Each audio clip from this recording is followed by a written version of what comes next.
Toulon, 8 juin 96. Un cadavre est arraché de sa tombe, une croix enfoncée à l'envers dans sa poitrine. Les profanations se multiplient, elles sont commises par de jeunes satanistes fans de hard rock. Le 10 juin, 5 adolescents sont arrêtés à Toulon. Le 20 décembre 96, c'est le corps du père Hull que les gendarmes découvrent à Kingersheim en Alsace. Le prêtre a reçu 33 coups de couteau. L'adolescent meurtrier, David Obderhoff, est un ami des profanateurs de Toulon. L'un d'entre eux, Anthony, était à Kingersheim le soir du meurtre. Le meurtrier du père Hull, comme les profanateurs, se prétendent satanistes et fans de death metal. Pour eux, cette musique est un rituel mystique et occulte, une véritable philosophie qui guide leur existence. Je pense qu'actuellement, on peut appeler ça étudiant dans l'occultisme, et je commencerai à devenir initié du moment où je retrouverai un maître. Enfin, du moins, le maître m'aura trouvé. Et les maîtres sont là, des maîtres qui distillent une imagerie nazie et raciste, satanisme et extrême droite, une union sur laquelle le sociologue Paul Ariès, spécialiste des religions, vient de sortir un livre. Je crois qu'effectivement, il y a une connivence entre, d'une part, ces milieux d'extrême droite et d'autre part, les réseaux satanistes. C'est finalement un même fond commun anti-égalitaire, donc une sorte de culte du surhomme. Pour eux, la société est pourrie. Mais il faut aller jusqu'au bout de cette pourriture, c'est-à-dire qu'il faut détruire au maximum la société, il faut que le mal se fasse pour qu'enfin on ait une bonne société. En France, les liens entre satanistes et extrême droite passent par Napalm Rock, un petit journal haineux farci de publicité et d'hommage à Lutte du peuple et au groupuscule néofasciste Nouvelle Résistance, 300 militants qui prônent l'alliance de tous les groupes terroristes. Un groupuscule dirigé par Christian Boucher. Boucher que nous avons retrouvé ici en Belgique au mois d'août 96 dans une manifestation du Vlaams Blok. Il était l'invité d'honneur d'une commémoration de nostalgique du Grand Reich allemand.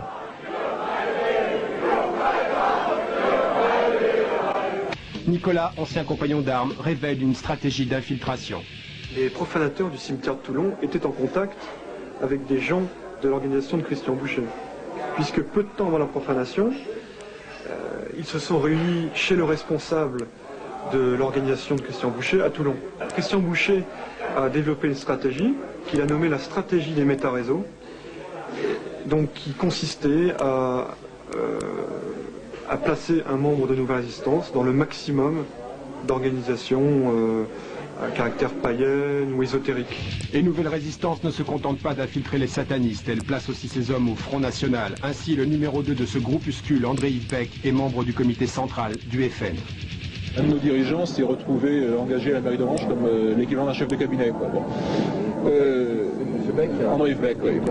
La mairie d'Orange, l'une des 4 mairies Front National du sud de la France. À Strasbourg, lors du congrès du parti, André-Yves Beck, flanqué de son garde du corps, fuyait nos caméras, refusant toute interview. Christian Boucher, militant nationaliste aux multiples facettes, dont les activités ésotériques sont importantes. Propriétaire des éditions du Chaos, il est l'un des principaux diffuseurs de la pensée sataniste en France, comme le démontre le catalogue de ses parutions. Au téléphone, il affirme que son intérêt pour les satanistes s'arrêterait à la recherche universitaire. J'ai terminé ma thèse sur le sujet, moi. Il n'y a pas de raison, une fois que j'ai mon doctorat, que je continue à fréquenter des barges. Pourtant, ce document, une convocation à une cérémonie luciférienne, démontre qu'il est bien le grand maître de l'Ordo Templi Orientis et que le réunion de cette petite secte luciférienne se tenait à son domicile. Peut-être qu'on pourrait rappeler aux auditeurs qu'est-ce que l'Otto. L'Otto, c'est un ordre paramaçonnique qui a été fondé par des maçons autrichiens, je crois que c'était Karl Kellner. L'année exacte...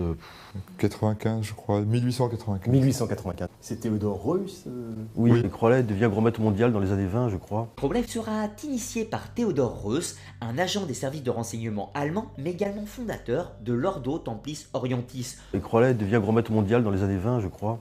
Après la Seconde Guerre mondiale, on a raconté qu'Hitler avait utilisé les écrits de Crowley et Madame Blavatsky pour élaborer sa théorie d'une race supérieure. Hitler et les membres de son régime étaient très intéressés par l'occultisme et qu'ils adoptèrent le symbolisme de l'occultisme.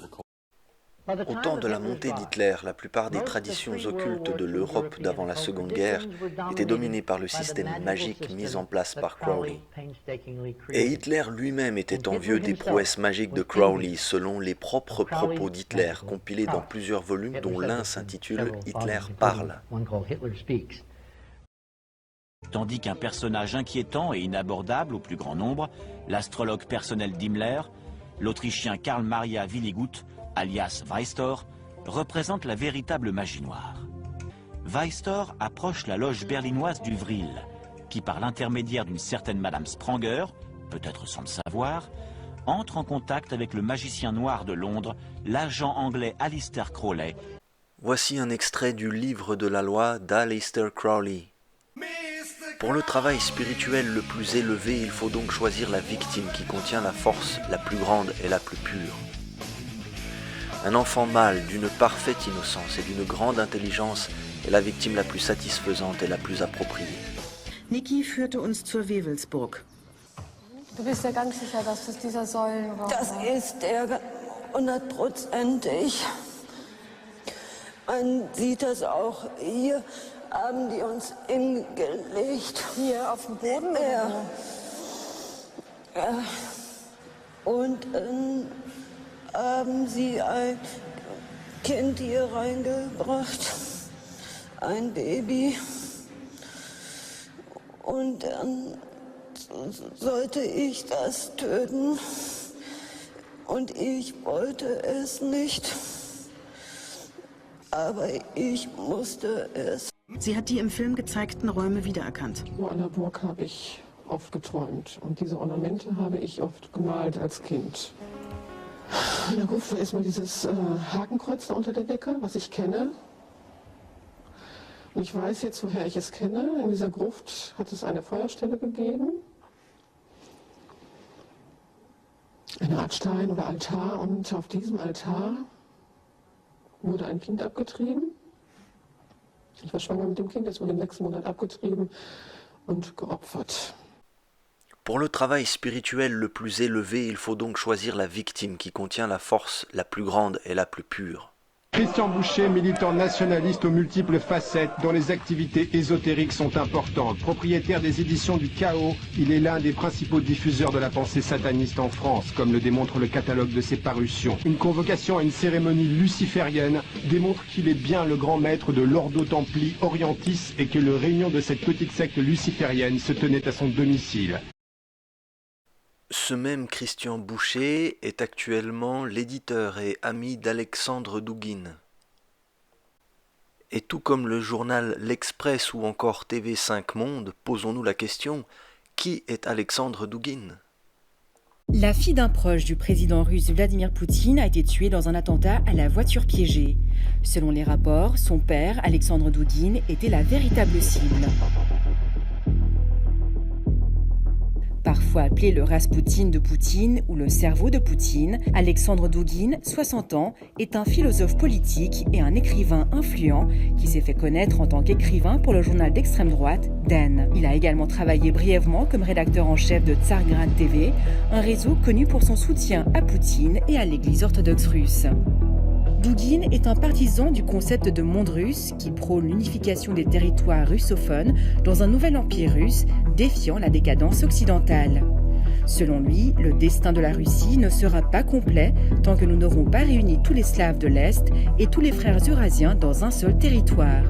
Il comprend également l'Ukraine. En 1997, Douguine a publié un livre, Les fondements de la géopolitique, l'avenir géopolitique de la Russie, dans lequel il critiquait l'influence américaine en Eurasie, appelant la Russie à reconstruire sa propre autorité dans la région et préconisait de séparer le territoire des autres nations. Le Kremlin fait souvent écho à la rhétorique de ses écrits et de ses apparitions à la télévision d'État russe. Parfois appelé le Raspoutine de Poutine.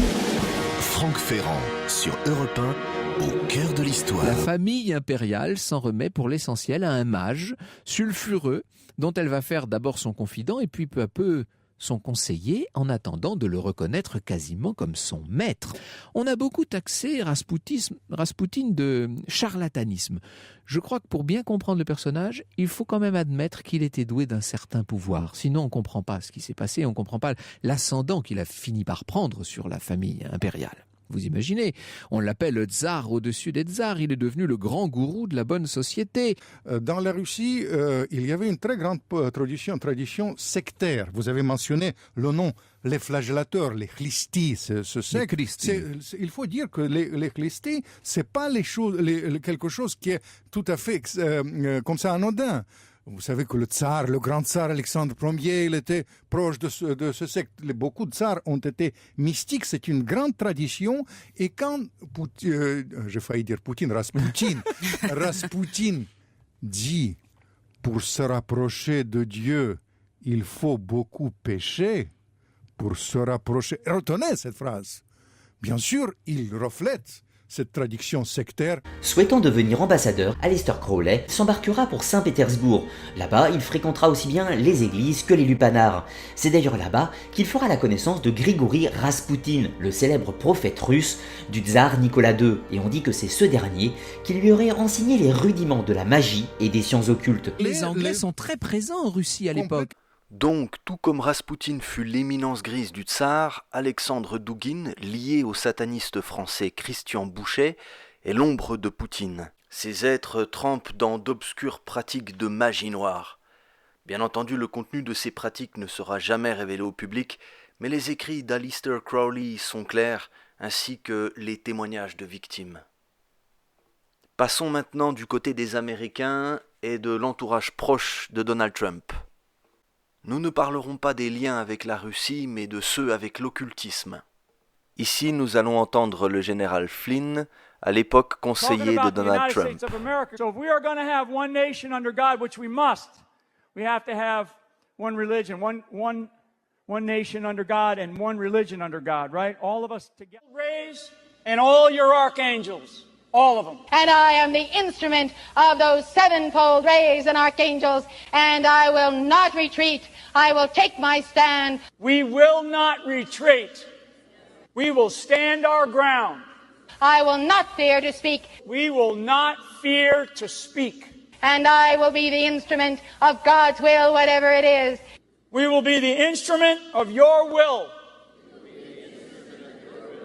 whatever it is. In the name of Archangel Michael and his legions, I am freeborn, and I shall remain freeborn. In your name, and the name of your legions, we are freeborn, and we shall remain freeborn. And I shall not be enslaved by any foe within or without. And we shall not be enslaved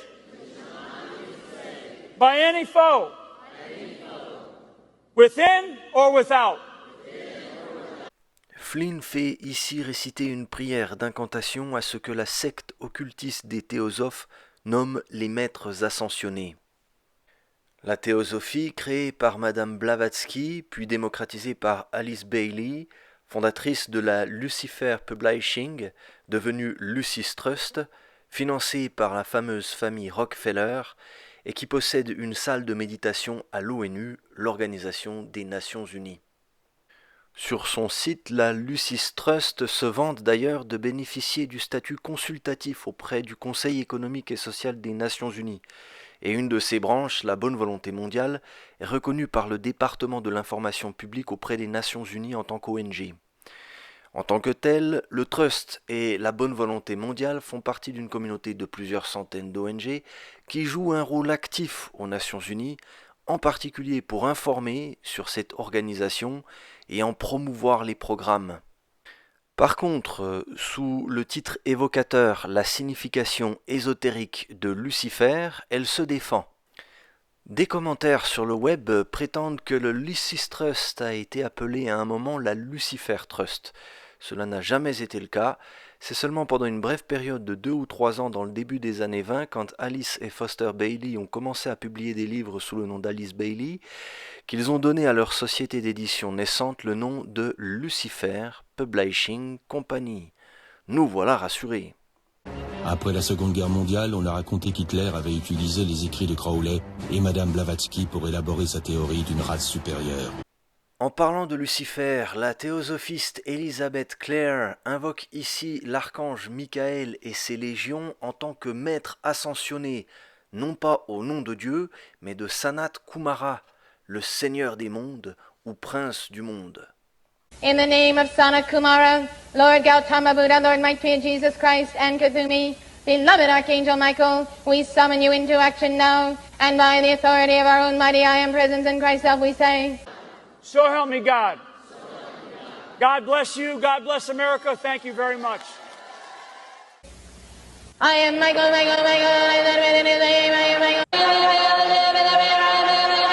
Strike and strike and strike and strike and strike and strike and strike and strike and strike until you have victory.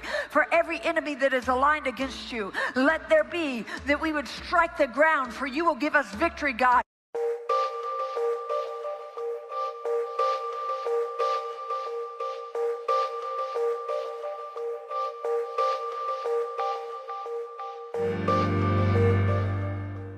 I hear a sound of abundance of rain. I hear a sound of victory.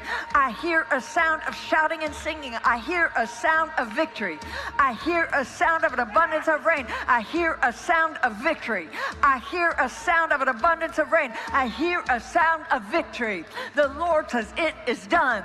The Lord says it is done. The Lord says it is done. For I hear victory, victory, victory, victory in the corridors of heaven. In the corridors of heaven, victory, victory, victory, victory, victory, victory, victory. For angels are being released right now. Angels are being dispatched right now. Hamanda aka ata raka teda baka sanda ata ambo osa kata rite eke banda ata rike didi ashata.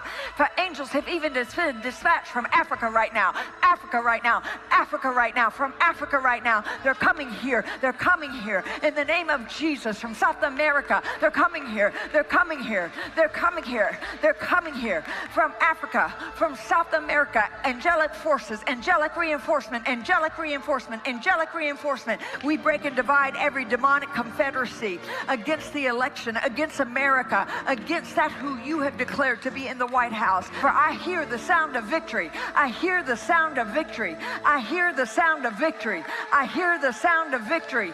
I hear the sound of victory. I hear the sound of victory. I hear the... I've been accused of being a Christian nationalist. Our first president, 1789, opened his Bible at 17th chapter of Genesis. Comme ça, vous pouvez voler dans le luxe. Combien avez-vous payé pour le Gulfstream Jet de Tyler Perry, par exemple? Eh bien, par exemple, c'est pas du tout vos affaires. C'est pas les affaires de vos donateurs? Écoutez, j'ai payé.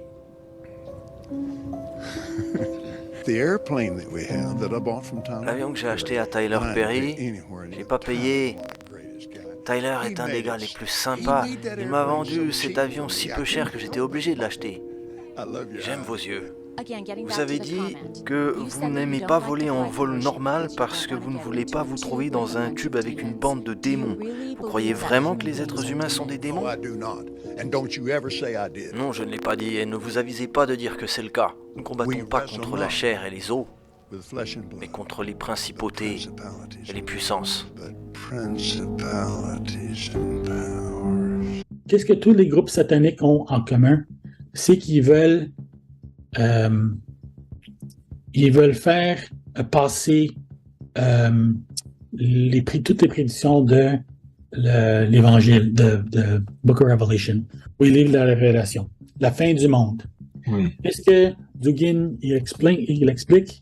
C'est que c'est une préparer la fin du monde, c'est pas quelque chose qu'on attend, c'est une tâche. Livre de l'Apocalypse, finalement. Oui. Alors, Dugin explique que c'est une tâche. Ça, c'est la Kabbale lurianique. Qu'on n'entend pas. Il faut qu'on regarde qu'est-ce qu'il prédit et puis il faut qu'on prépare, qu'on travaille à faire apparaître ces événements-là pour accélérer l'arrivée du Messie. Qu'est-ce que Dugin avait dit par rapport à la Kabbale? C'est que la Kabbale est la tradition la plus grande, c'est la plus grande réalisation de l'esprit humain. En anglais, il avait dit « Kabbalah tradition is the greatest achievement of human history ». Il a dit ça à quelle occasion? Est-ce que tu as une source précise? Oui. Because one of the things that history shows... Kabbalah tradition is the greatest achievement of human spirit. My friend, I have studied the Kabbalah my whole life in the Hebrew language. As well as and myself. I'm here to...